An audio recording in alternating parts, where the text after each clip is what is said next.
Ladies and gentlemen, welcome to another episode of the 5Marks Pro Wrestling Podcast. One of the last episodes of the year. Imagine a whole fucking year has gone already.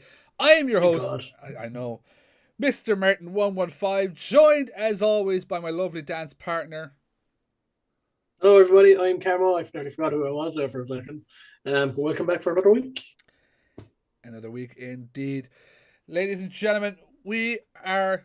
I think, recording this 6 days away? Next Friday? Yes. Yeah, perfect. Thank God, because I was like, which one's first? Six or seven. Either the 8th. Next week, anyways, is RCW, their Christmas show, which we are all excited for. Obviously, Eric Young coming down, but this man has got a very, very tough task ahead of him, which we'll get into a little later on. But our guest this week is, ladies and gentlemen, please welcome Matt Skyler. Hello, long time listener, first time caller. I'm excited. This is going to be great. Would you like to phone a friend or keep going? I'll keep going. Okay. No one ever picks phone a friend. Like we need cameos on here. What friend do I call? I suppose Corey. Yeah. We've kind of got like Rey Mysterio there in the background, and yeah, is that Jushin Liger? Yeah. It's a nice collection. I'm a bit of a collector of things, not just wrestling, but I've for some reason just if I start picking up something, I won't stop until I have it all. It's a weird little habit, but yeah. This is going to be very different for us to dig in because I'm a collector as well. What have you got? Go on. Oh dear God, I have these two: another Rey Mysterio mask and a Pentagon Junior mask. Oh. The WWE Championship, the IWGP version 4. You have once an upon it. You have an IWGP? Yeah. What? Yeah, I can grab it 2 seconds. It's currently on a big Stitch Teddy. A big Scooby-Doo is wearing the WWE title naturally because the WrestleMania crossover. The IWGP version 4. Wow. That's sick. Where'd you get that done? Would you believe I won it during COVID? I got really into those like Facebook raffles, and there's a lot of wrestling specific ones, and I won, to be honest, most of these through doing that. What? So this one probably cost me total about €20. That's technically. That's just for the import. There's so many wrestling fans listen to you say that, and they're raging. Oh, trust! I'm like, where the fuck were these raffles at? What? Yeah, you can just find them on Facebook and stuff. So many people are gone off this episode now, straight onto Facebook. Where are these raffles? And a couple of other pop vinyls are my big thing. They're not in this house; they're at my parents' house, but it's or my mom's house. But it's like 89 at the minute, maybe 90 with the Stitch one I just got. But yeah. What's your main collection when it comes to pops? Like mine's Overwatch. Main MCU. Oh, God help you! You got a lot to go. Yeah. That's my other big collection. I've all of the Infinity Saga over there. My entire tattoo sleeve is based off the MCU. So is the Infinity Saga? That's the Lego thing, is it? No, the Infinity Saga, like the Iron Man to. Oh right, yeah. Far From Home. I thought phase 1, 2, and 3 of the MCU. I thought it was them Lego things they've started now, where that you have on the podium and stuff like that. Oh, I do also collect those. Yeah, I do have those too. The Infinity Gauntlet one. I have a Taj Mahal that I've yet to build. I built the Titanic in Lego once. Yeah, I'm a collector of many things. That's the one thing I'm like I try to stay away from is Lego because it looks so fucking cool when it's done, but by God, the price just to get Lego. It's crazy. I always thought as a kid, one day I'll grow up and be old enough to buy Lego, and I'm old enough to realize you can't buy Lego. There's no age where you get to the point where you're like, yeah, Lego's easy to fucking go purchase. Like, no. I remember watching a documentary once, and Finn Balor loves it. And I'm like, yeah, when I have his amount of money, then I'll buy way more. But in the meantime, it's all been presents, thankfully. What would be the one Lego piece that you would like love to do? Okay, the Titanic would have been the big one for me because I love that piece of history as a whole. But the Death Star then is the next one, obviously. Yeah. Just as a Star Wars fan and a Lego fan, the Lego Death Star is the big one. You know, especially like that. I don't want like the regular. I mean, like the biggest one you get like 80,000 pieces. Yeah. You know, yeah. I'm surprised because normally like people go straight for the Falcon. I can never say the first one. Millennium. Yeah. I can never fucking say it, but they always go straight for that. No, Death Star. I've always though been a big like Luke's kind of a whinge and Darth Vader's awesome, you know. So like This is where And also, like, Yeah, like, Star Destroyers look cooler too than the Millennium Falcon. The big Star Destroyers, they're sick. Like, man, like someone I know it's going to cost thousands. Go buy him that just for the fact that he could bring it to the show and just fucking smash it over someone's head. and If Billy then we Midland's can all watching. rebuild it. Yeah, we all come with the ring and just all put it back together. The amount of gasping as well when you actually like break it, which is like, how'd you break that? Yeah, I'm not sure would they be like that was so hardcore, or would they be like, I can't believe you did that. Yeah, I'm pissed off. that's so many Actually, fucking. it might be great heat. To be honest, now that I think about it, it might be the biggest Yeah, it could be good. move ever. We've- Just taking a piece of Lego and smashing it off with it, a perfectly built piece. We've That's brutal. we've started the heel turn already. He's got ideas. Yeah. Imagine that, just like a big nerd heel. How would that work? Walk out with a God. What's the one console everyone hates? I don't know, fucking Atari or something like that. No, nobody hates it, but like No one, people kind of what's one that people like universally think is just trash. what's that new fucking PlayStation thing they come up with? The Portal. Everyone hates that. Come out with that's that. awful. The PlayStation It's awful. Portal. That's an unpopular opinion. I think it's class. I like the idea of it, but I don't like the idea that you can't like just Here's play it without your PlayStation turned on. Yeah, here's my problem. Why is it not like a cloud-based thing? Yeah. But still, I can sit in my living room and just not need to go upstairs to the PlayStation and just, Well, the thing is, Yeah. I understand the concept of like, oh sure, the missus wants to watch TV, I can still play my games. But like if I want to take that thing anywhere, like I might as well just fucking buy a Switch. Like, yeah, no, there should be like an internet cloud system thing where you can connect to your games that way. Yeah. Apparently, like I know, I'm sorry by the way, ladies and gentlemen. Like this is supposed to be a wrestling podcast, but when like nerds get together, happens. we had this It with happens. Dennis. When nerds get together, Wrestling will be coming up at some stage in the next couple of minutes. but like when you get the further you get away from the PlayStation, apparently, like the worse it gets, like connection wise. Yeah, Really? I've watched so many like reviews and people like one guy took it like upstairs. So I don't know if you watch a guy called Beat 'em Ups. No, like, I'm not familiar. He's like a complete Nintendo person, but he bought it. He took it upstairs, and it was like you know, like you used to play like games on your phone, and they start like Yeah. getting all staticky and shit. It was terrible. Then he took it to some like Starbucks locally and connected to Wi-Fi, and it was even worse. So unless you're like up close to the console, it's terrible. It is terrible. Well, that's a shame. I don't know. In theory, it's a cool idea, and if they Oh, refine yes. it, it's like that should be what a PSP essentially replacement. Like it should be a new PSP Yeah. I thought it where you was. connect to the cloud and download your games. And you can play whatever you want, but just over a different independent Wi-Fi and get access that way. But Sony, you've heard it here on the 5Marks. We want change. don't change. We're not happy. We want a percentage of that as well, though. Just Oh, yeah. 10% for us. Skyler can have like 7. It's okay.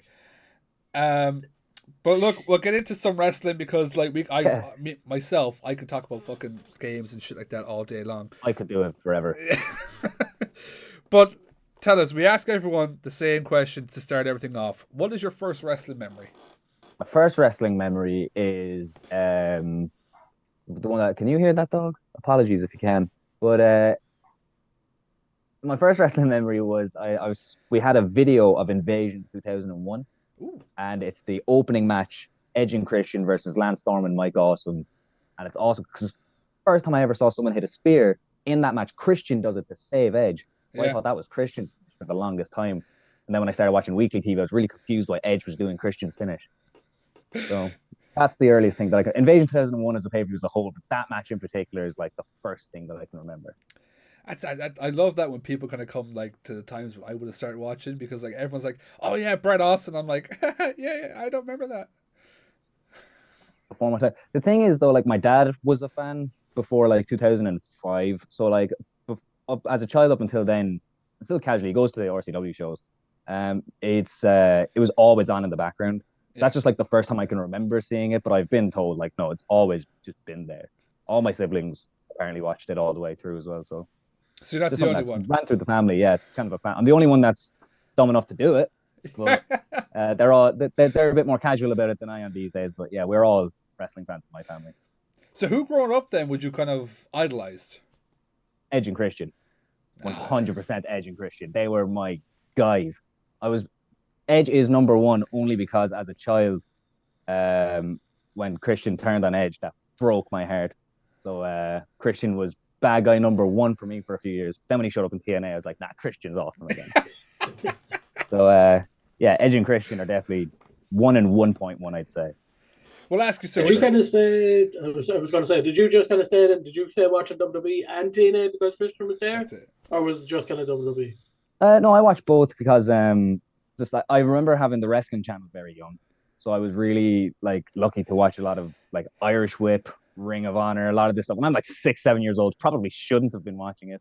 Some of the stuff they were doing, but my older brother as well, being a wrestling fan, we both kind of fell in love and watched it. And then it went off TV, and we were disappointed flicking through the channels one day. The first thing I can remember of TNA, Jeff Hardy doing the swanton off the stage to Abyss through the table, and I was like, "That's where Jeff Hardy's been." And fell in love with TNA from there, and I've kind of fallen in and out with it over the years, but yeah, really early into TNA. I loved the X Division entirely, obviously. Where the fuck was this wrestling channel? How did I miss out on this wrestling 427 channel? on Sky Sports. It was, 100%. I never knew this. Like, I'm actually disappointed because everyone always says about the wrestling channel and Irish Whip Wrestling and everything. I had no idea this was a thing.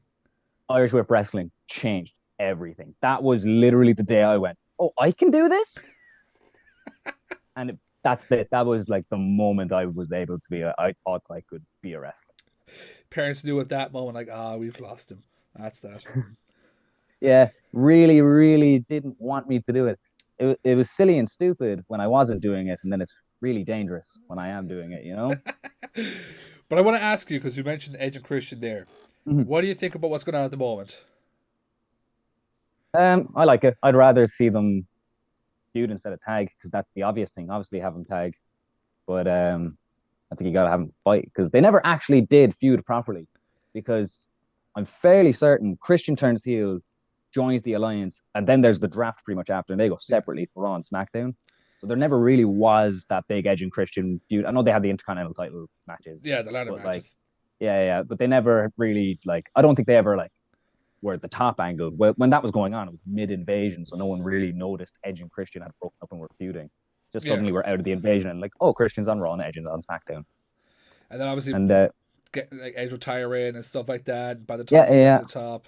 And Christian as well going to TNA and being gone for a few years, and it just never seemed like the timing was right for any of time for them to feud. So right now I'm delighted I finally get to see my two guys go one-on-one properly, you know. And as well, I'm old enough now to actually appreciate it more, because as a kid, you know, you're just watching it, but now I can see the underlying story and have the whole history of it behind it now as well. So it's a more enjoyable watch as a long-term Edge and Christian guy. You get to appreciate it more now.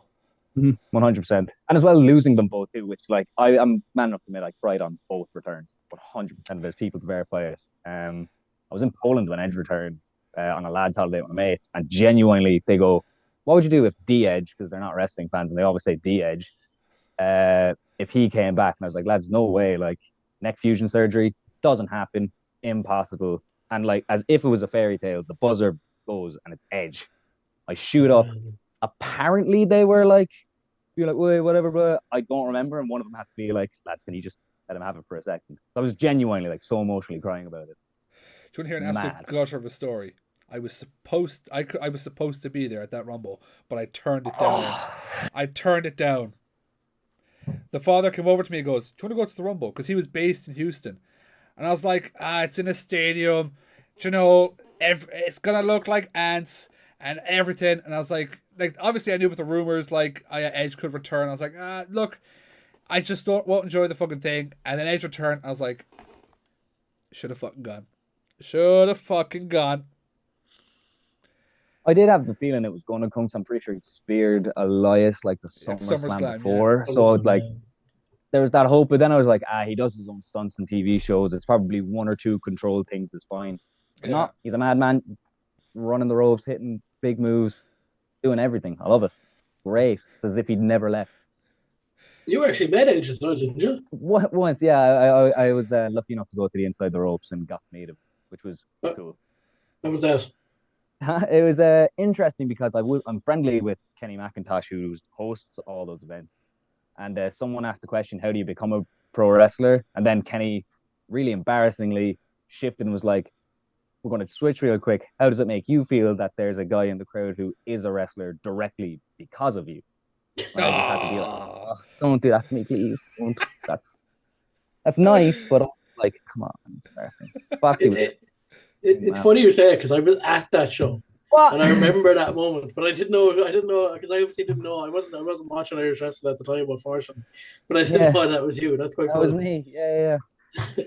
So that was a fun experience. I'd love to obviously meet Christian too, but yeah, meeting Edge, mind blowing. Having met both of them, Christian is nicer, believe it or not. I did get a cameo off Christian. Nice. He basically said he was confused about which one of them was my favorite and decided because he was sending me the cameo, he was my favorite. So Christian is my favorite according to Christian. Yeah, but that's gonna be it for everyone when it comes to Christian. He's number one. Like even his own daughter, he's like, yeah, I'm number one. Kick her out. Yeah, because he is. He's the goat. I want him to adopt me. He can adopt my whole family. I'll join debate. I think he's right, to be honest. I don't think anyone was talking about Luchasaurus or Nick Wayne this much a year ago. Christian's right. They weren't. They weren't. I could just like Not at all. I'm trying to envision a Matt Skyler in with Christian's whole group. Because like I could just see you're the one that'll be in the ring, and all the like the things he's got coming up now with the numbers, like caring and all that. You'd be the one in the ring saying it. Dang it! Yeah, over the microphone. But like, at what point then? Obviously, you grew up watching Edge, you watched Christian and stuff like that. That you kind of like. I know you said like seeing Irish whip wrestling made you think that I can do this. When did you actually go? I'm gonna fucking do this. I think I would have been about 15, and I begged my mom because I found CCW's school at the time, and I messaged them. Was like, "Do you have school?" And they said, "Yeah." And I messaged my mom. Said to my mom that there's a school in Cork and I'd love to do it. No, straight up, no. And I looked at her and was like, "Okay, when I'm 18, I'm gonna do it anyway." Like that's non-negotiable at that stage. So about 15 years old, I did think about it. We made a deal in sixth year where if my parent-teacher meetings were good, then she'd sign the waiver because I wouldn't be 18 until like the end of the school year. Perfect student, got that waiver signed, started turning 17 years of age, and immediately tanked in school again. Right back down the bottom, all about wrestling from there. So yeah, 15, I was gonna stay. Your poor mom who's there thinking, wow, he's really turned a corner. And just not wrestling's number one again yet. Yeah. It was all for a motive, yeah. I'll throw it over to you, Carmo. How was that moment then when you actually got to step into the training facility for CCW? You get to see that ring and know you're actually getting that moment to step into that ring. Bit of a funny thing. CCW didn't have the ring up constantly because where we were Oh. training, the roof was so low and that there was like other people using the very limited gym space. It was actually taken down on a Saturday and put up on a Saturday, like only on that day. So when I first went on a Tuesday, it was just training on mats. Kind of what I thought was normal, and then come to learn many years later, not that normal at all. Must have been a bit of a weird feeling, all right, when you walk into it. Like, Joe, you're expecting to see that ring, and then you walk in, you're like, oh, there's no ring. Oh, there's no ring, yeah. What was weird was I actually had just gone to a CCW show like 2 weeks before I started. So I got to see the wrestlers. So I was like kind of familiar with the faces, and I had already known Corey for a while at that stage too, because we had just been in same like message board groups on Facebook, just talking about wrestling, and obviously being the same age, got a connection that way. So really fitting when we became a tag team, that was cool. So it was more, I was nervous about doing it, but not really scared by the people because I was familiar with them already, kind of, yeah. So who was who was the trainers as you went in that first day? It kind of was like the CCW had Blake Norton as a coach. He kind of, I'm not sure, was he like kicked out or did he leave? So there was kind of just like a bouncing around thing of different people with different levels of experience doing training. Like for certain things, like Ricky Combat would do, you know, like some more of the fitness stuff because he was in great shape. So a lot of cardio stuff would be done with him. Marion Armstrong, obviously the promo guy and more psychology-based wrestler and chain-based wrestler. We do a lot of that stuff with him. and they were training Corey and Raven Creed at the time as well, to really come up and just start training us as well at that stage. So we had it was more kind of like a weird bounce around idea thing going for a while, and then obviously Marion and Ricky were probably the main time. But I trained with Sorry, go on. I trained with Corey first. Like, he was my first coach as a beginner. Was Corey. Is again really fit and weird. Yeah, we'll kind of get into a little bit more about that later on. What was the toughest part for you about training? Like, some people say, like, hitting the ropes, taking bumps, even just the physical aspect of it. Promos. I hate them to this day. I'm not a fan. I think I suck at them, which is weird. But no, I always found, and selling as well as another thing, which I'm sure people are going to be like, you shouldn't say that. But anyway, yeah, that was tough too. For some reason, I just couldn't be vulnerable. I couldn't be loud and vocal or open, which is weird because I think now I'm one of the loudest people, most vulnerable people in Irish wrestling, unfortunately. But it's mad to see because you had that energy that you have now, especially on your entrance and stuff like that. It's just, do you find it crazy, like, even looking back now to those kind of early days of wrestling to where you are now? Yeah, it really does, like, bring something out of people. You see so many people coming in, they're shy and they're timid, and the next thing you know, they just find a character that works with them, or they have a really good match with somebody someday, and it just, bang, they're in it, they get it now, they're clicked. Everyone that you see on the shows definitely has a similar story of just being like, this was really tough, this sucked, and then one day, bang, you just get it. Yeah, just get it. How long was it then until you had your first match? And can you tell us about that first match? It was very quick. I would actually say too quick, and I wouldn't recommend this for a lot of people, but I debuted after like 6 months. I mostly because I could do a 450 splash and no one else. That is, I will say 100%, that's the reason why. And yeah, I think I was a six-man tag match, me and the Sidekicks versus Connor the Body Charisma, El Jabrito, and my biggest nemesis of all, Billy Bedlam. I don't think I've ever beaten Billy Bedlam. Like, I've never pinned him. I've beaten teams he's been on, but I've never pinned him directly, ever. And I've wrestled him like 20 times. Not yet. Comes back again, maybe, but like, seems like that ship has sailed. He's gonna listen to this now and go, do you know what? I was thinking of coming back, but I'm gonna rip Skyler now, and I'm never gonna come back, so he can never pin me. Yeah. Oh no, he'll come back and just beat my ass anyway. I don't know how, but he will. The last time we wrestled, he legit fell into the pin. I hit him with my finish, and he falls in such a way that he pinned me. That sounds like a Billy Bedlam type of fucking situation there. Yeah, it's. I spent an entire summer wrestling him, like, in different festival shows for Irish Whip Wrestling one year, and he beat me every time. Do you know when you'll get your pin? Remember when Foley went into the Hall of Fame and he never pinned yeah. That'll be it. Billy Bedlam's going to the Hall of Fame. Billy Bedlam. He'll lie down and everything. Quick elbow. 1, 2, 3. So, obviously, you get to your first kind of time of training, and your first match then, was that like... It was a Keno pre-show. There is footage of it, and it's so bad, I actually made them take it down. All of us did.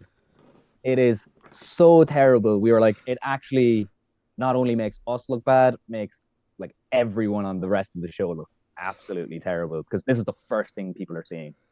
They're not going to make it past this. They only released the footage like 3 years after I was in, so I was able to like objectively look back and go, this is terrible. Lads, maybe. Yeah, don't put that one up, maybe. But yeah, it was a fun experience. Like, because that was the goal. I never, like, everyone's goal is main event WrestleMania, win the WWE Championship. Anyone who doesn't say that is definitely lying to you. But like, that's a goal. But my goal was to always have a wrestling match. That was the dream, to have a wrestling match. So to even though it's terrible, even though it's the worst match I've ever had, probably, I wouldn't change it because it is still me doing the thing I've always wanted to do. Going into that match, then, were you nervous or was it more excitement? It's both. Like, it's such an odd feeling before you go through that curtain, because like, you're nervous, but you're excited, but you're focused, and you're energetic, but you're also, like, depending on the match, you're also down. Sometimes you're like kind of coming through the curtain a bit more somber, or a bit slower, or a bit more focused, or maybe you're more energized this time. Like, so there's just so many different emotions happening at once. It's really hard to pin down how you feel going through. There's just a rush of different things. But the minute you're through the curtain, it's all gone. I was just going to say, is it just a sense of relief then once you step back through the curtain? When I step back, I'm very lucky that like Matt Skyler, it's genuine. Everything I say to people is genuine. There's no character, there's no war paint, there's no mask, there's no bullshit really. So when I go through the curtain, I'm giving you me. So when I go back through the curtain, there's no sense of relief. I'm just being me out there, and I'm being me back there as well. So it's more just walking back into that was fun, and then just back into living my life. So good way to be. We've spoken about CCW with Billy and with Luke. Can we get your kind of perspective on being in CCW and how it was for you? It was the best of times. It was the blurst of times. It genuinely, like, there's so many good memories. It's the problem with CCW was one person. There was a lot of people who acted poorly in reaction to stuff like that, or were egged on by it, or were told this is the normal way to act. But they only did that because of one person. And I'm not going to say his name because I hate him. It was fun. I won't lie. There was a lot of fun memories. I laugh about a lot of the times I was there. But just sad the way it ended more so than anything. It got upsetting going to training and just like, yeah, it's cool that Jimmy Havoc was here doing a death match, but can we clean the glass up off the floor? So stuff like that was a bit wild. And when I actually did give up wrestling at the end. Revolution 6 happens. I give up for 2 weeks and get a call from Bedlam asking me to go to training because he told me about the formation of Phoenix. So I had given up until Bedlam told me that. Do you mind if we just ask? Was it just all the we'll say the backstage stuff that just was far too much? And you're like, right, look, this isn't as fun as I thought it was going to be. I'm out. I'm done. It was the press conference, the doomed press conference that I have a copy of that I watch sometimes to laugh. But I'll just never forget that before the show, he targeted Corey and literally blamed him and slightly all of us, but mostly him, for the show not drawing. Despite the fact CCW was a dirt company that everyone could see through, and even though the wrestlers were putting on really good matches and trying to tell really good stories, people just didn't want to put money in his pocket, so weren't going. And putting all the blame on one person, we all kind of on that day pretty much went, go fuck yourself. We're doing this next one. We're all in. If you watch Revolution 6, it actually is a finale. Every storyline meets its final beat, and it's done.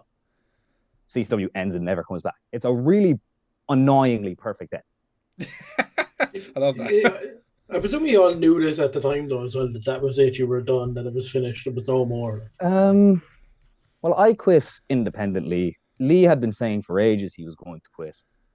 And Luke and Bedlam kept saying, something's coming, don't worry. Oh, don't quit yet. Don't worry. It'll get better. It'll get better. So it was always like a bit of an inkling that something might come along the way. But after Revolution 6, in fact, I hadn't heard anything. I was just like, nah, we can't do this. And then thankfully, Bedlam and Luke kept me involved. So then obviously, like, as you said, you got the call, hey, this is happening. What was the transition from CCW to Phoenix like then? Was that kind of more like not weight off your shoulders, but like, okay, this can actually be something now? Excitement, pure excitement. We all heard about it and we were all like involved in part of building it up. Like we were taking photos outside the Kino for a press release that was going to go out in like a week. So we all knew it was happening. We knew there was a show coming up. We knew the Kino was booked. We knew what our matches were. So like we were all really excited at the time. But it was just actually waiting for that launch day and waiting for that post to go up and see people's reactions that I was excited for. It was night and day. If CCW was like the absolute worst, Phoenix is the best.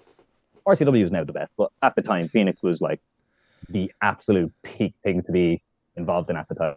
I think there's a lot of buzz around those early Phoenix shows because I think people were excited to see what we could do without him holding us back. That's what you do, Carmo. 100%. I actually want to go back a little bit because you've brought him up here a couple of times about Corey Wall. I want to talk about flight mode. Yeah. You obviously yourself and Axel Jeffries or Omega or Corey Wall, as he's also Or known. Corey Jeffries or Any T of the Omega, above, Corey, really, to be whatever. honest. Yeah. I'm just Matt Skyler. That's crazy. At the moment, that might change. Maybe you never Yeah, know. maybe. Could add a name or take. Yeah, you never know. How did that team come about, and how was it working with Corey? Well, we were already mates, like I said, like we were in the message boards on Facebook and stuff. So there was a Cork wrestling group specifically called that, and that's where we first just started messaging each other. And he was again, like I said, the person who took the beginner session when I first was at training. So he was the first person to show me, how to do it. And I remember, yeah, I had already debuted, but I was kind of doing nothing. I was just like aimless baby face at the time. And Corey had just lost the All-Star Championship. So I said to him, maybe we should be a tag team. And he said, that's weird. I was going to ask you, do you want to be a tag team? So we both had the idea independently. So it was very natural coming together. But he had the genius idea of not suggesting it because it wouldn't happen. We should just go to training and hit a bunch of tag moves and make other people think they came up with it. That way it'll actually happen. Very smart And way to go about it. It did, yeah. And we were teaming for 2 years, 3 years maybe. Yeah. It was a while. Yeah, I was going through some of the matches earlier. Yeah, you did very long time. And I was very lucky. Some of the best times I've wrestled in so many different places thanks to Flight Mode. Like there was a Fight Factory show we did, PWU we were up there, CCW Phoenix, Irish Whip a few times. Like it was really fun. One of the things you seem to do for a lot of times were the Armstrongs. Yeah, I think that's more out of convenience than anything. Like, oh, we've two tag team. We need a tag team match. We've two tag teams from here, but also like they were kind of our best frenemies in a way. Like we always had the best matches with the Armstrongs. There was never any hatred. It was a pure competition, really. They are just funny, very funny guys. They make me laugh, but they hit hard too, and that's where they get a lot of people. But we caught them once or twice too. So I think if we could, if Corey could have one more match and Luke could have one more match, I think they both would, and I hope Butch and would agree too. We'd go for a Fight Mode Armstrong. Okay, yeah. If we could get the two of them to do one more, it would definitely, I think. Look, if Edge and Christian come back, you never know. Corey and Luke might come back. Maybe. I brought Corey out once or twice in the RCW show, so hopefully that leads to something. True, maybe. Yeah, you never know. Did you ever expect them when CCW obviously shut down? You heard that Phoenix was coming out. Did you ever think that the tag team would stay together, or that you'd go off and do your own things?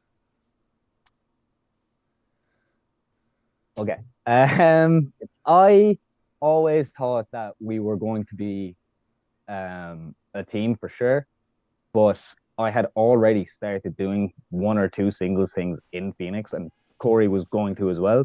The idea was to kind of be both at the same time, but mostly Flight Mode. But yeah, I'd wrestled Phil Boyd, I think, at that stage one-on-one before Corey, unfortunately, had started having his problems and couldn't wrestle anymore, which is a shame, obviously. But yeah, no, we were already exploring single stuff, the two of us at the time. So focusing on the team mostly, but willing to, go to a different company as a singles thing, or yeah, just kind of a hybrid thing situation. I'm rambling. I'm sorry. Oh, you're good. We appreciate it on the show. It makes up more time. It's good. Have you a favorite Flight Mode match? A favorite Flight Mode match? Oh, that's tough because there's two that actually jump out to me. Flight Mode more than hype. Flight Mode more than hype. The first Phoenix show. Buzz, absolute buzz, and I was finally a match where like we were allowed to just show people what we could do. We were just told go out there and just kick ass. Just go. And thankfully, like boys at the time, Nate and Darren were also white hot. People that they couldn't have a bad match if they tried at the time. And probably if they came back today, they probably couldn't. But so perfect opponents, great set, like the vibe in the room at the time. And it's also just some of the stupidest stuff I've ever. I don't think I've jumped off the top rope doing a moonsault to the outside since, because that's just a stupid idea. But that stuff like that you just couldn't replicate. It was a magical one. But the match that really got Flight Mode started was in front of like 20 people in a small town called Carrigaline in Cork. It was Team White Wolf, which is Carlos Romo and A-Kid versus the Armstrongs versus Flight Mode in a triple threat match. And we, for some reason, just went out there and had a PWG Classic because the promoter of CCW was hiding in the crowd watching to see like if A, White Wolf were worth bringing back, B, if Flight Mode were worth putting time into, and C, if the Armstrongs were more than funny wrestlers. So all three teams had a point to prove one person, and it was so good that directly after the match he came back and was like, we're doing this again in October. I want this exact same thing with a bigger crowd in front of Cork City. And we basically, if you can see it on the Texas Chainsaw Massacre show, that match is almost exactly the same to the one those 20 people saw. And it's ridiculous. There's nothing, it doesn't stop. Nothing but high spots the entire time. Just makes it even better and better and better. Yeah, it's stuff you shouldn't do. Stuff you absolutely shouldn't do in front of 20 people. But in that one scenario, we were all like, no, we have to do it this time, yeah. Yeah, absolutely. And then as you said there, unfortunately Corey had to hang up the boots. And you went on your singles run. Were you obviously it probably came as more of a bit of a shock that Corey obviously wasn't going to be able to wrestle anymore and that you were going to go on that singles run. How did you kind of prepare for that singles run? I was very lucky that I was still doing a lot of tag team stuff, but with different partners. So I actually got to learn from a lot of different people, like Nikki and Paddy Morrow were two that I got to tag with. So I was able to just talk to them as well about like, how do I do this? How do I make that transition? Paddy as well was great because obviously being in the Lads from the Flats, but also being, Paddy Morrow himself. So like, he was great to be able to be like, oh, you're not just a guy in a team. You were a part of that team. There's, you are still in that team, so you can still exist. Just be you, Made it all seem very simple. And they were great help, to be fair. But singles match, I was more nervous if I could actually do a proper series of good matches back to back. Like that's a weird fear that I had.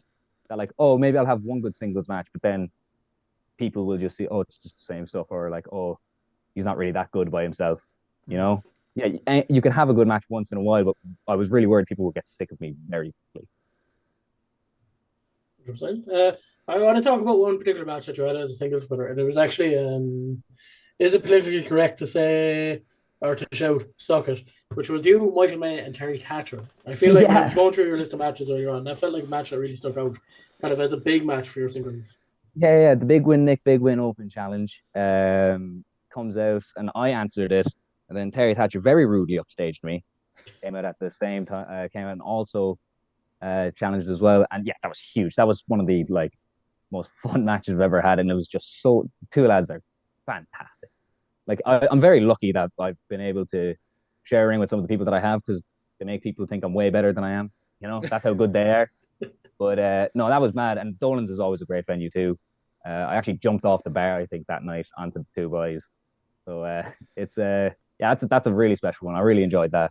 I was lucky then to wrestle them both singles after that. I wrestled Michael May actually around the corner from my house once, and then I got to wrestle Terry Thatcher in a shed in Douglas, Cork, and two weird venues, but no, three great matches actually. Out of context, that's just out of context. That sounds like it wasn't even a wrestling. Like, oh yeah, we fought around the corner from my house, and then me and him just like there was a shed this one time. That's what wrestling is at its best. Keep it real vague. Yeah, absolutely. I was actually going to ask you about that Terry Thatcher match because I believe that was the main event of that show. I could be wrong. How was that getting your the big main event? Yeah, special. And I actually did the promo before that match. They said that I said that I had asked for that match month after month after month, and I actually did. I actually did bother the lads going like, can I wrestle Terry Thatcher? Can I wrestle Terry Thatcher? Can I wrestle Terry Thatcher? Because a lot of people like to tell me that I remind them of him, not just how I wrestle, but also the goatee grows the same, similar. And when I had my hair short and he had his hair short, it was kind of literally I was just a slightly taller version of him.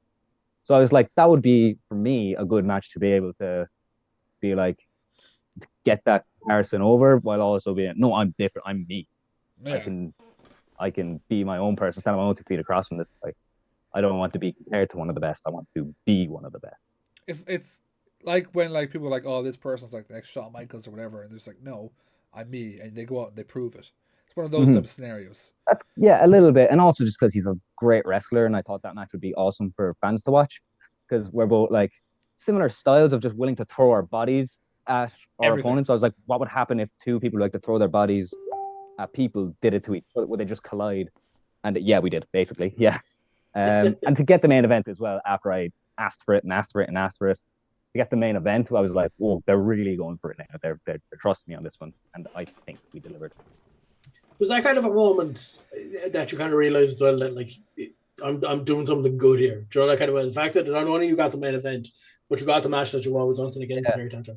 I think the moment that clicked was actually the match just before that, which was another match I had asked for loads and loads and loads against Scotty, which is, I think it's on YouTube. Yeah, I had asked for that match too because, as well, another thing that was being compared, because we were in and around the same age, about the same height, do similar moves. But people, I'm not sure on the Dublin end, but at least in the Cork end, were like, "Oh, I'd love to see that." So I kind of wanted that match. And then again, I think we did really good, and I think that's what actually got me the Terry Thatcher match, was the fact that the Scotty match was really good. And yeah, that moment I was kind of like, I'm doing something right now. I think I'm headed in the right direction, at least. If I'm not doing something perfect, I'm on the way to it. Absolutely. I hate to bring this up, and I hate to talk about it, but we kind of have to. You say this every time you bring it up. I know, and I hate doing it, but I have to. You've been wrestling probably 3 years at that stage, give or take. Ooh, 20. Is that 2019? 2019 and before almost 4 years. 4 years, and then COVID. Sure. Yeah. I don't think anybody really had a great experience during COVID, but like, how did that affect you? Like, I suppose going from wrestling, one in, one out, training every day, and then nothing.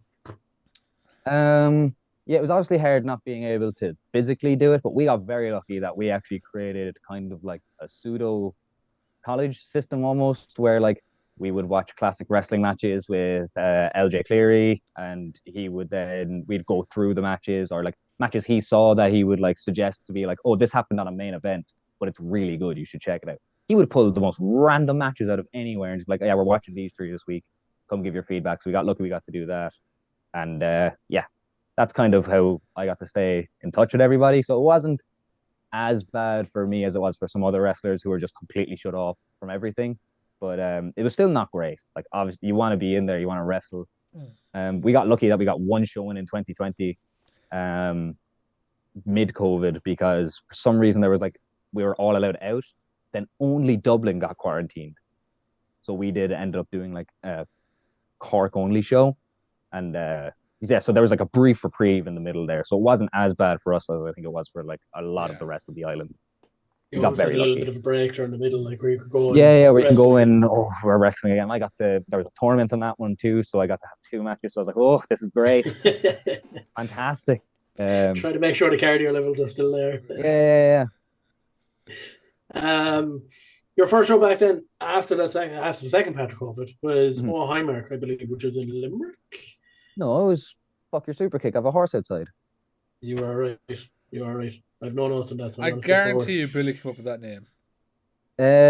Probably. There comes up with a lot of them. I've done 1 or 2, but he's done most of them.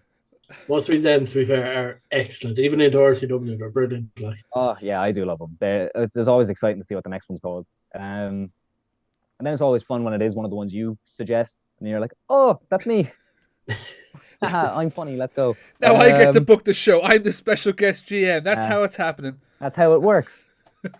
Carmo, I get your question out. The first show back. No, we can leave it. The first show back, I wrestled Bedlam, I think. Yeah, I wrestled Bedlam on the first show back, and once again, you won that one, didn't you? No. I actually nearly died on that one, but I slipped off the top rope going for a springboard forearm, and thankfully, just like last second, got my hand down and rolled out of it. But if you go back and watch it, it looks like I just plummeted straight down and then pop up as if nothing happened. But it's scary, but I'm all right. So that was my experience with the first show back. I was like, "Oh, I'm rusty. Oh dear." That tournament did not help. No. Who knew the tournament a year before didn't help? like Tekken, you know, the King of the Iron Fist one. We only show up once a year. Go on, Carmo, your question then. No, you're good. I was going to ask you kind of a bit of a, I suppose it's kind of a strange question before I hand it off to Martin to go into kind of like RCW. Who's your favorite tag team partner out of Fabulous Nikki, Deano, Reardon O'Connor, Paddy M, Tucker? Everyone basically excluding Corey. Excluding Corey. Yeah. Let's go down the list. Dino's a bastard. Reardon's a bastard. Although he's a funny bastard, to be honest. Who else is there? Tucker, Paddy M, or Nikki? I tagged with Nikki the most. I think we're the only ones who had an official name. Because like me and Tucker were just Matt Skyler and Tucker, and then it was Matt Skyler and Paddy M. And me and Nikki were team Flippin' Sexy. So it's got to be Nikki then, yeah. Because we went as far as to having a name and tags like 2 or 3 times. Yeah, it's got to be Nikki. It was just a funny question I had because I saw you kind of tagged with quite a few people. A lot of people. I got very lucky. Yeah, a lot of friends, a lot of friends, and a lot of people who could teach me a lot of things. So that was a lot of fun. Although like tagging with Tucker and Paddy Ebb, obviously I'm not trying to knock them either by saying they're not my favorites. Unbelievable experiences, but no, yeah, Nikki was a lot, and he taught me a lot too. How people don't pass it back to Martin to bring in RCW. Yeah, just how people don't call you a tag team specialist at this point. Like, it's just. I don't know. I say it's because I'm not committed to it as much as I used to be. You know, I'm a non-committal tag. I'm like a poly tag specialist. Does that make sense? I suppose polytagorous. Yeah, all right. But obviously, Phoenix shut its doors, and RCW then was born. So I think the first show was shit, here we go again, which I believe it was you and Raven. Yes. Talk about that one. That's like our 15th, possibly 20th match. Because again, like during the summers, we used to do a lot of festival shows for Irish Whip Wrestling. So I got to wrestle against Raven there a bunch. And I always love our matches because there's always a clear shift. And it happened in Limerick and it happened in Cork, where we go into the match, the people are, Raven's going to kill you, fuck him up, Raven. And by the end, they just do not want me to give up, do not want her to win at all. They want her to beat me up, but then she just beats me up to the point that like, can you just stop it? Like, just leave him alone. The old Simpsons meme, stop, he's already dead. But what people don't realize is it's my fault. Like, I could just stay down. I'm choosing not to, and like, he hits hard, so I'll hit hard back. We're all equal in that ring when I as far as I see it. I'm actually only 2 women's wrestlers away from wrestling every woman in the country, so I couldn't care. Raven Creed hits harder than anybody I've ever been in the ring with, so you better hit her hard back. And like, I don't know what's about the tag team specialist, but like it's almost like that. He's a women's wrestling specialist soon as well. Like, yeah, ladies and gentlemen. I think I fought Raven Creed, I fought Anisha Vaughn, tagged with Sky James, fought Myla Grace, and who's the 2 yeah, then? just Session Matt and Katie Harvey. They're the only 2. Really? I really want that Katie Harvey match. I don't know. Putting it out there right now, someone please book Matt Skyler versus Katie Harvey, because I think no one wants to see it, which is why it would be awesome. If Bedlam's listening now, that's getting booked for next year. Who would expect that? Who would expect Katie Harvey versus Matt Skyler? No one. That should be awesome. And Martina versus Matt Skyler, I think, would be a great match too. They're both fantastic. Why wouldn't I want to wrestle them? I'm shocked that one hasn't happened yet with how long you 2 have been around. Mm-hmm. Like, I just never seem to cross paths. There's no clear point at which we would cross over, I suppose. You know, I always seem to be doing something when either Katie or Martina are down. But then, as Carmo said, I'm going to skip on a bit with RCW because, like, you seem to be very involved with the inaugurals in RCW. The RCW tag team titles were brought in a 4-way tag match, and that's when you were teamed with Tucker. What was it like getting that opportunity? Not only you really wanted to be on the show, Bedlam even sat you down and told you, look, you are going to be the show. What was that like being told you're on the show, you're with Tucker, and you're actually going for the RCW tag titles? Well, yeah, because like I saw that there was the space open in the tag match. Right, they put up the match graphic and there was that empty space left, and I was just like, well, I'm not on the show. Surely he hasn't told me, but that's going to be me, mate. Why wouldn't I be on it? He just, I don't know, didn't think I wanted it enough, so I had to show him I wanted it enough. But he gave me, a perfect opportunity back by then, giving me a great tag team partner in Tucker. Couldn't have set me up any better. Couple of suicide dives by two maybe more guts than brains and two of them to die.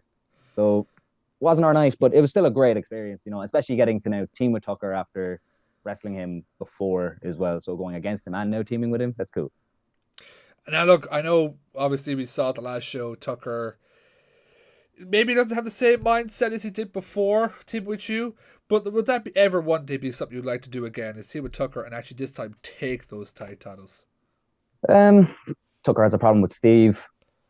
Look, I'm not really gonna. I don't get involved in other people's business. I don't expect people to get involved in my business. If Tucker's sound to me, yeah, why not? Of course. Tucker did nothing but sound to me, so yeah, 100%. Absolutely would love to do it again. There's something to sit there about the more guts than brains and two of them to die thing. I think we're quite similar. At least we think similarly anyway, so that could be a fun team. I would love to see it again. I thought it was like I loved that four-way that you guys have, especially like. Thank you so much. Just the difference of like what every team brought even. You had the Hermanos who brought the comedy act with PB&J. Yourself and Tucker were very much the kind of like, okay, I'm Tucker, I'm the big guy, and I can grab fucking Skyler and just go. Yep. And then but also we're both athletic enough that you both just go yourselves. Together. Yeah. Which I'm pretty sure there was a point in that match you guys had actually dove out, or was it somebody else? And I nearly got hit by that because I didn't think to fucking move. So, to be fair, I'm pretty sure I know what you're on about, but as I'm going through the ropes, two of the lads like obviously try to get out of the way because they don't want a man hitting them, so I have to kind of like go sideways, and I think I did kick it. I'm sorry. It's okay. Rainer hit me that night too. Okay, yeah. He probably meant it though, so that's a problem. Oh, like, that's why he left the fucking show last week. Like, fucking prick, kicks me and leaves the show. But I know we talked about the Tucker maybe having a difference of opinion, but we have to talk about Let's Go to Work. And obviously a night where you were very much caught off guard because Deano Power, obviously Deano the Kino, came out and announced he was retiring. And everyone thought he was retiring. We spoke to Billy Bedlam. He said he spoke to him beforehand and he said, I'm done. I can't do this anymore. Mm-hmm. He gave his speech, an emotional speech, which I actually watched this back today, and called you out. He wanted to have you in the ring. And even there was a moment you came out, everyone was chanting your name, and you said, no. Chant for this man. You could chant for me all the time. He's leaving. Yeah. And then it happened. Mm-hmm. For whatever reason, Deano Power thought, I'm going to kill this man. Can we talk about that night? Yeah, sure. We can. I'd like. It's a weird one because, like, leading up to it, we're very close mates. There's no take a seat. Like, genuinely, I started wrestling 2 weeks after he did. So, like, from day one, he's been there for me at least. So yeah, like, he wasn't texting me back for a while. Or at least it was very sparingly. So I thought something might have been up. And then I saw he was going to be at the show. So I was like, great. And then he made the announcement. And I was like, oh, maybe that's why he wasn't talking to me. So then he brings me out and genuinely made me feel like, I was on top of the world and that this was my place, my home. Made it feel like I was the man here now that he's gone and stuff. And yeah, I don't know. Like, it's just what really annoys me is the Rebel X champion. Yeah. I can get over being sad for my friend hitting me, but that pissed me off. Yeah. I said it to Yi. It's my 100th match. The Rebel X Championship, a division that I loved when it was in TNA's the X division, and one I was excited to be a part of and be the face of. I felt like I was ready to be it. I felt like I was almost. I don't believe in destiny, but I do feel like I was destined for that. Maybe I still do think I am. If you can go back and watch it, Martin doesn't kick out. Dean doesn't pull my leg. I'm the Rebel X champion.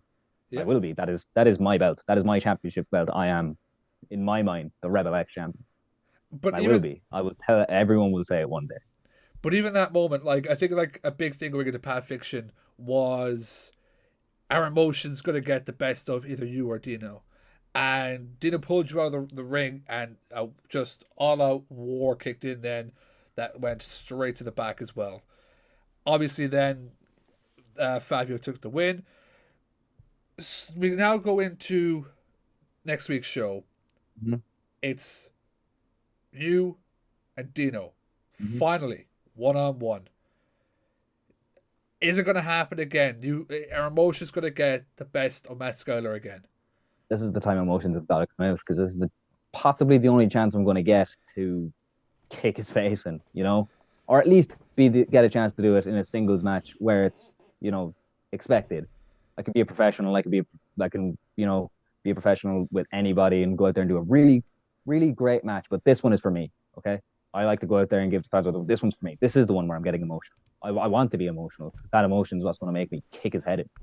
Because you could drop me on my head, but you can't you can't cost me something like that and expect to just walk away from it. Like, he knew it's something I wanted. He knew it's something not even. He knew how much just being a champion in Cork would mean to me, and to have the word rebel in the title for Rebel County Wrestling in the Rebel County. I'm not wearing Michael Collins on a Cork jersey. Like, you couldn't get more Rebel County if you wanted that. Felt like it was my man. I felt like it was me. And because he took that from me, no, I'm going to be emotional. I'm going to kick his teeth in. He deserves it. He deserves all of it. Now, I have to ask the hard question as well, because, look, there was a long friendship here between you and Deano Power. Mm-hmm. Is there anything left there in terms of being friends? Because we've seen it so many times where, someone might, a moment might flash and someone just remembers that this is my friend. Is this full on, I'm sick of him, I'm going to hurt this man from taking away my moment? Yeah, like, it's going to be at a level of, I have to give it back to him because he took something from me. But if at the end of it, he turns around and apologizes, depending on how it goes, maybe, he's the one who attacked me. He knows why he did. I don't. Yeah. Has anyone heard from him since? Does anyone hear from him? It seems like he quit and then suddenly came back in a match, cost me, and then it's done again. Where is he? Is he going to be there in the 8th? Is he going to talk about the 8th? So, yeah, for me, maybe, but he has to realize that he's the one who caused this, and he has to be the one coming to me. I'm not going to him. Carmo, I'll let you throw in a question there. I just want to ask, you kind of mentioned it there, but do you have any idea why he would have attacked you that night when he announced his retirement?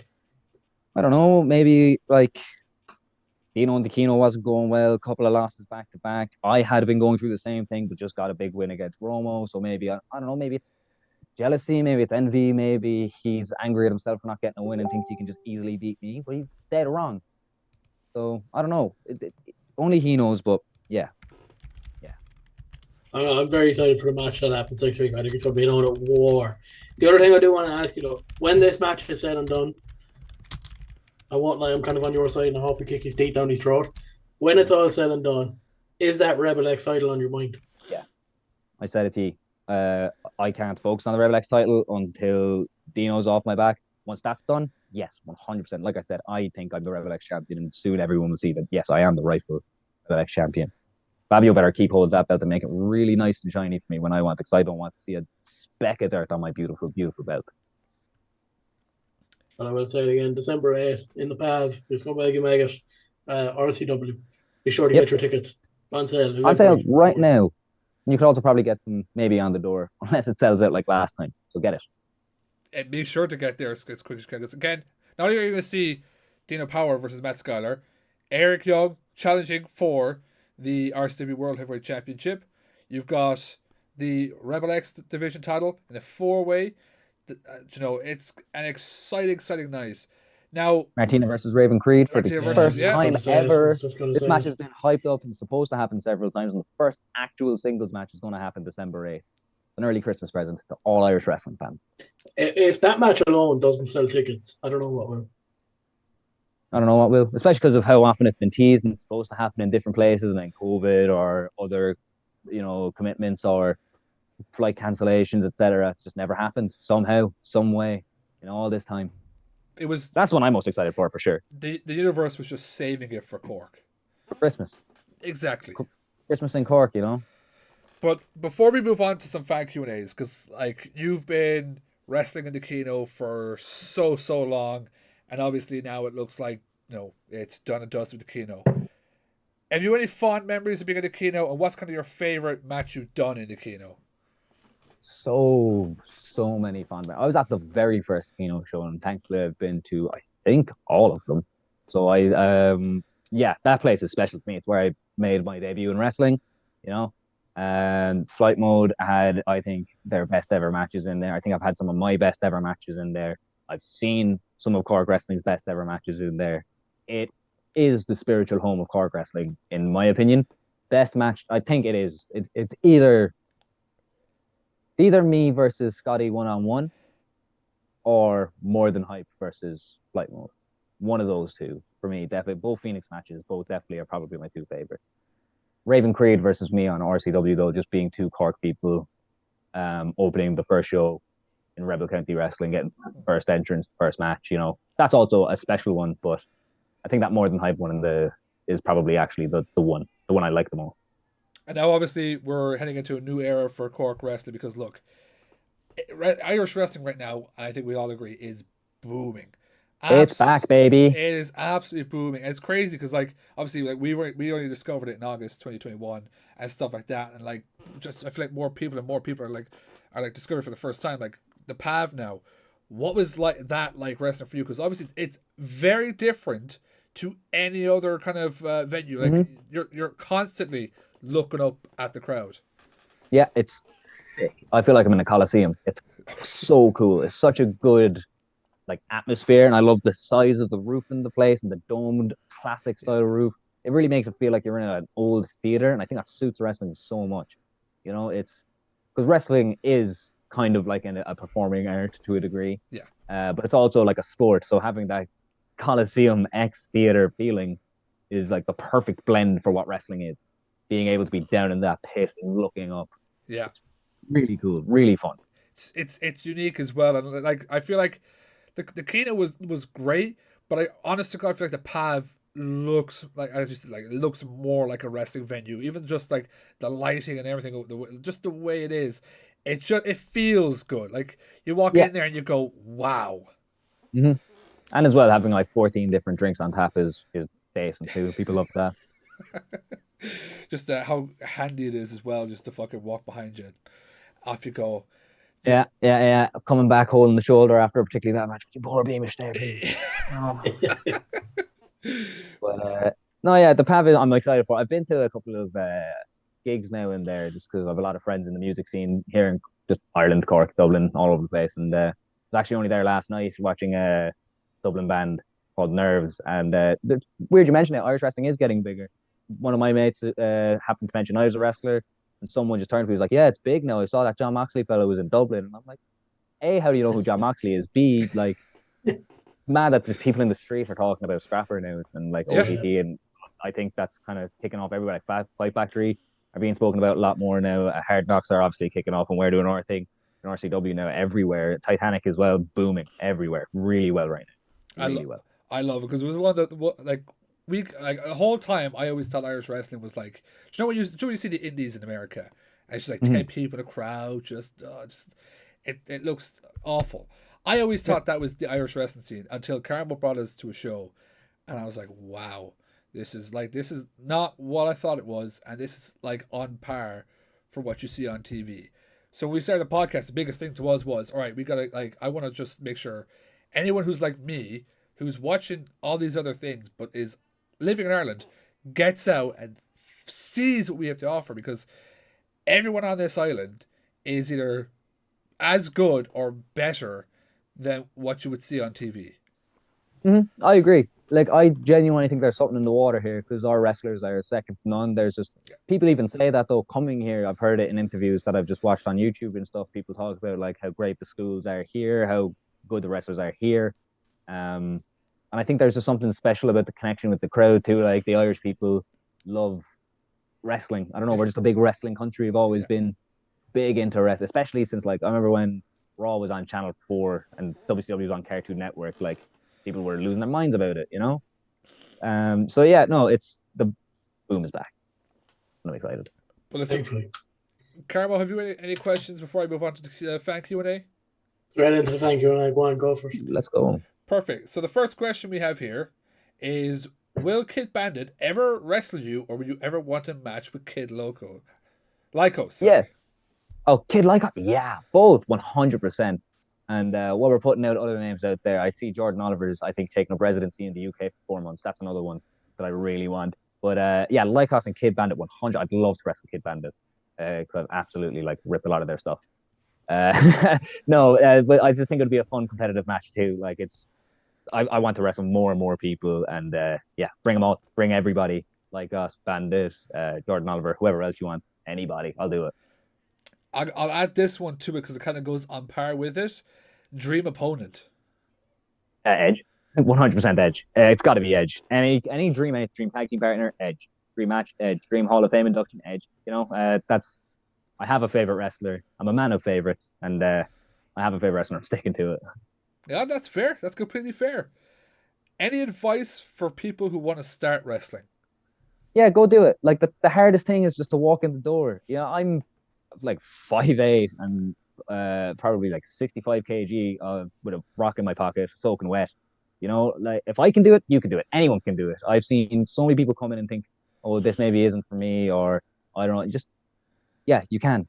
You absolutely can do it, and that's the hard part is just going down. So just take that first step. It sounds like terrible advice, but no, everyone says the same thing. You just gotta walk through the doors. That's the hardest thing. Doors.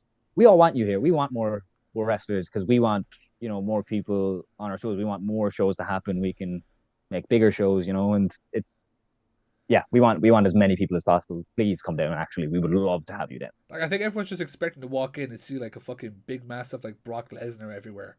Who's going to turn around and call you a stupid mark and give you a German suplex at the door? No, not going to happen. No, we're all losers too. Don't worry, we're all big wrestling nerds as well.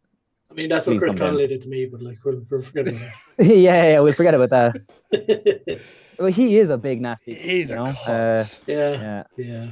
Absolute cunt. That's gonna be my thing now. Is Chris Connolly's a cunt? He's never beaten me though. Like if I've never beaten Billy Bedlam, I think Chris Connolly has had about like 20 plus matches now, and I think we counted it one day. I am responsible for like 33% of his losses. As it should be. Should be. He'll never beat me, and I hope he's watching this, Chris, because you're never beating me ever. I'll ask this. I know you've already kind of answered this one, but we'll like just if another match comes to mind. Favorite match so far? Let's see. The Thatcher one, the Scotty one, more than hype. I'm trying to think. Is there any ones that I'm like forgetting that is like especially fun? Me and Nikki versus Kings of the North was a lot of fun because like as weird as it sounds, I do enjoy when people are able to just like throw me very far, and those are two dudes who have no problem doing that. There's actually a moment in the match where I'm pretty sure Bonesaw picks me up, holds me in a suplex, walks to the corner, tags Corbin in, gets in, and they just like swap me in the suplex, and then Corbin hits the suplex. So that one was really fun because we just did a lot of really cool, stupid, inventive stuff, and that was fun. I enjoyed that one a lot. Where do you see yourself in 5 years' time? Still wrestling, hopefully. I'd like to. I don't know. I'm really enjoying just like wrestling in Ireland and Cork. I like wrestling in my home. It's fun. I like the crowd. I like the people. It's comfortable for me. But I would like to start, you know, maybe expanding into Europe. I want to be completely unrealistic or a big dreamer, 5 years, WWE World Champion. Why not? Just put it out in the universe and it might happen. But just still wrestling. Hopefully, doing it more often in more places. I'll throw this one out, but like, what's your like dream indie promotion to work for? Oh, that's a good question. You know, a very good question. What counts as an indie? Like contract? Like does MLW count? I'd say anything that's not like on TV. Like MLW. Yeah, that's grand. But Impact doesn't. No, because that's on TV. Yeah, okay. So MLW is one for sure. I really enjoy watching their stuff. I love the hybrid style of wrestling that they promote with like MMA and then high flying powerhouse. It's interesting. And everyone likes to say AEW is a sports-based promotion. MLW is a genuine sports-based promotion. They have like win-loss records, stats on the guys. I really enjoy that side of it. PWG as well, obviously. That's the main one. That's definitely influenced my wrestling style the most out of any indie promotion. So yeah, PWG probably being the big one, but they don't really exist right now. So here's a weird one that I'll ask: if you were to be like an El Generico, what would your name be? What was my? You gotta have some sort of like Irish thing to it. Yeah, like what's I don't speak Spanish, but like something like I don't know the green tornado or something along those lines, or it works, worked. Or whatever Spanish for the Irish Rover is. That could be funny. By the way, we hope El Generico is okay. We haven't seen him in years. Yeah, we haven't seen him in years. I heard he's dead. He's mentioned on Survivor Series, I think, the other night. Oh, really? Yeah. Oh, he was actually, by Michael Cole. I did hear he passed away as well. Hopefully that's not the case. Hopefully that's not true. I hope he was in the crowd seeing his protege Sami Zayn get wrestled. That would have been special. That would be fucking brilliant. Obviously, I'm sure he was out there with no mask and stuff to hide himself. Yeah, so we couldn't tell, yeah. What is your career highlight so far? Main eventing with Terry Thatcher after asking for it so much, probably just being like, feeling like I wasn't being given the trust as a wrestler to do these matches and have these matches to then be giving the absolute most trust. I think it's probably, the proudest thing I've done so far. There's a couple of things that like I haven't yet done that I'd like to do, like obviously win a championship, wrestle in Dublin. But I think that one with Terry Thatcher is probably the most proudest thing I've done so far. Now, I'm going to throw in, I have two more questions, and this is like, one of them is a question we ask everyone, which Carmo normally does that, so I do. I've got one question, which kind of goes on to the indie promotion thing. Outside of WWE, AEW, Impact, like we'll say the TV deals, companies, what's one dream title you'd like to hold? Outside of all of those? Yeah. New Japan doesn't count, no? Well, technically New Japan's not on TV here. Okay, so I could say IWGP Junior Heavyweight Championship. Yeah, you can. Yeah, 100% that then. That has got to be it. Because I'm a huge New Japan fan. I watch a lot of wrestling. But New Japan is just a thing I enjoy. I love the Super Junior style tournament and the G1 Climax, obviously. So that style of round robin, long form tournament that I really enjoy. And the juniors have been a huge influence, like not just as a fan growing up watching it, but like obviously Ospreay, Ricochet, other guys that they have over there like Hiromu Takahashi, Kushida, all that. And even earlier, like guy right here, the greatest junior heavyweight of all time, Jushin Thunder Liger, Tiger Mask, other guys like that you watch from back in the day are just still so good, so influential, and like the stuff that people were doing in the 70s, 80s, and 90s in junior heavyweight wrestling wouldn't even see today. You couldn't even dream of doing today. Crazy. So IWGP Junior Heavyweight Championship for sure. Carmo, you always ask the last question. I'll throw it over to you. What was the last question? He asks it every time. What is 2024? Oh, what's in store for Matt Skyler in 2024? Hopefully, what's in store for Matt Skyler is more wrestling. I hope to eventually, go over onto the continent and explore over there. But I hope more so than anything in 2024 is the year that I get the Rebel X Championship. We hope for it as well. Like it, as we said, I said it on the interview with you. If it's like a title that's like made for Matt Skyler, like I feel like every person that when they saw we have a Rebel X title, went, Matt's gonna win that. Yeah, I thought I was gonna win it because like Rebel X, it's the X division. I feel like that's my style. Rebel County, that's my home. Red's my favorite color. White, even if you want to go even down to the nitty gritty of it, the white Intercontinental title is my favorite belt of all time. I'm a belt collector, so having a white strap my own would be phenomenal. So yeah, it felt like it was made for me. It felt like it was even designed for me. But it is mine. I will have it. One day, and it will be in 2024. I'm very confident. Yeah. If we're here in a year's time and he's not won the title, we'll give Carmo away. Oh, hang on. That sounds fair. Hang on. Sorry, said it's out in the open. Sorry, it's said. Okay. I'll win it for you. I'll win it for you. Don't worry. I'll appreciate it. I'll appreciate it. But listen, before we let you go and stuff like that, is there? We do this for everyone. We give everyone kind of a moment to promote whatever they want, say whatever they want. This is like, we'll say, your time. Is there anything Matt Skyler wants to talk about? December 8th in the PAV. Get down and see me kick Deano Power's face because he's a dirty, rotten rat who deserves it. He deserves to have his face kicked in. And I'm going to give you one hell of a show while I do it. There you go. Any socials as well? I believe it's Matt Skyler PW_ on Twitter and then Matt Skyler _PW on Instagram, I think. Make sure you go follow me. If you want the links, they'll be in the description below. Instagram, I'm way more active on Instagram. Ignore my Twitter; it's just kind of bare. So I think everyone's at that point now. Even ours is the same. I use it occasionally, but I very rarely now. Instagram, if you want some like, every so often I'll post a really funny meme. So that could be a good reason to follow me too. Spicy memes. Carmo, this is your time now. Aren't there any our socials of ourselves? Oh shit, yeah. 5Marks Pod on Twitter, 5Marks Podcast everywhere else as well. If you want to buy some merch, do so. Contact us. We have very limited stock left, so buy a t-shirt while you can. Yeah, everything will be on our Instagram, Twitter, wherever you find all your stuff anyway. But look, Matt, thanks so much for joining us. Thank you. This has been fun. Can't wait to see you beat up Deano next week. Thank you very much. Next time we have you on, it's a complete like collector's chat. Oh yeah, 100%. Like it's no wrestling. I'll show you everything that I have, all my little bits and pieces. I've like other stuff that I've got from the collector's edition of games, like signed Shinsuke Nakamura and Hulk Hogan stuff like that. And Nice. like other I stuff, know like, where you got that Nakamura thing, and I'm trying to find one for myself. Yeah. There's those. I think I have like a Finn Balor figure yoke as well. Yeah. So there's a couple of wrestling stuff in there as well. Yeah. Show you a couple of cool things. Nice. I look forward to that chat. But again, thank you so much for coming on. As Matt already mentioned, as we've mentioned already, December 8th, RCW, you scumbag, you maggot, in the path, be there, buy your tickets. It's going to be a great show. Fantastic. Great way to head into the Christmas as well. So 100% do that. But, ladies and gentlemen, for another week, we have been the 5Marks Podcast, and we are officially ding, ding, dong. Woo!